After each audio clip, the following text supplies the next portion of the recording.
60+ నాకా అంటున్నారు Balayya.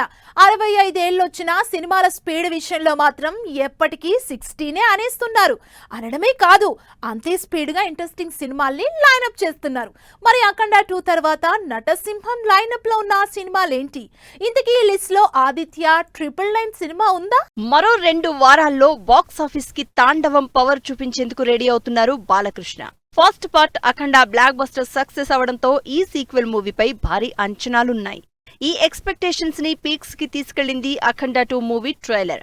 Pan India project గా డైరెక్టర్ బోయపాటి తెరకెక్కించిన ఈ సినిమా డిసెంబర్ 5న ఆడియన్స్ ముందుకొస్తుంది.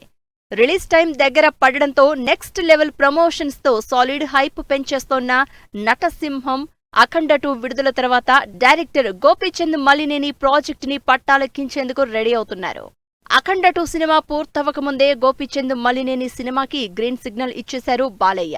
ఎన్బీకే 111 ప్రాజెక్టుగా తెరకెక్కే ఈ సినిమాని పిరియాడిక్ యాక్షన్ ఎంటర్టైనర్ గా పాన్ ఇండియా లెవెల్లో ప్లాన్ చేశారు Gopichand Malineni. Present pre production పనుల్ని కంప్లీట్ చేసుకుంటున్న ఈ ప్రాజెక్టులో బాలయ్యకి జోడీగా నయనతార నటిస్తోంది.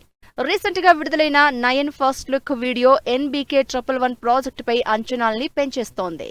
గోపీచంద్ మలినేనితో పిరియాడికల్ మూవీకి రెడీ అవుతున్న బాలయ్య తన కెరియర్ లో ప్రెస్టీజియస్ సినిమాగా నిలిచిన ఆదిత్య 369 సినిమాకి సీక్వెల్ ప్లాన్ చేస్తున్నారు.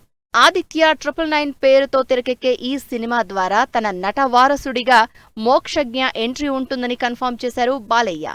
ఈ సినిమాని క్రిష్ డైరెక్ట్ చేస్తారని గతంలో ప్రచారం జరిగింది. అయితే ఇప్పుడు బాలయ్యే ఈ సినిమాని డైరెక్ట్ చేస్తారంటూ న్యూస్ వైరల్ అవుతోంది. మొత్తంగా 65 ఏళ్లొచ్చినా తనకు అలుపు కాదు, సినిమాలు చేసే కొద్దీ ఊపొస్తుందంటూ స్పీడ్ చూపిస్తున్నారు నటసింహం.